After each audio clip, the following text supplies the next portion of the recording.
20,000 के SIP करेंगे तो 20 साल बाद 1 करोड़ बन सकता है? नहीं। तो क्या 30,000 के SIP करने पे 20 साल बाद 1 करोड़ बन सकता है? नहीं। तो अब आप बोलेंगे कि लोगों का तो 5,000 2,000 से 1 करोड़ बन रहा है, अब 20,000 से 30,000 से भी 1 करोड़ नहीं बन सकता।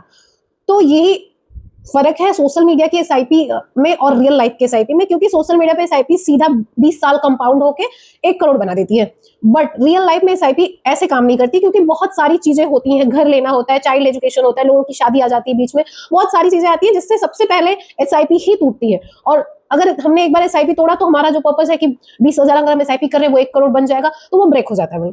तो अब इसके लिए क्या करें? इसके लिए करना ये है कि हमें पर्पज स्पेसिफिक SIP करनी चाहिए। इसीलिए हर एक SIP का एक स्पेसिफिक पर्पस होना चाहिए। गोल बेस्ड प्लानिंग करना बहुत इंपॉर्टेंट है। तो अगर आपको 30,000 की SIP करनी है तो आप इसे 3 पार्ट में डिवाइड करके SIP करें, तीनों के अलग अलग गोल के अकॉर्डिंग प्लान करें। जैसे कि 10,000 आप लॉन्ग टर्म गोल के लिए रख सकते हैं, जो रिटायरमेंट की प्लानिंग है आपकी 1 करोड़ बनाने के लिए। 10,000 आप मीडियम टर्म गोल के लिए रख सकते हैं, शायद किड्स के एजुकेशन हो गया, ऐसे कोई खर्चे के लिए।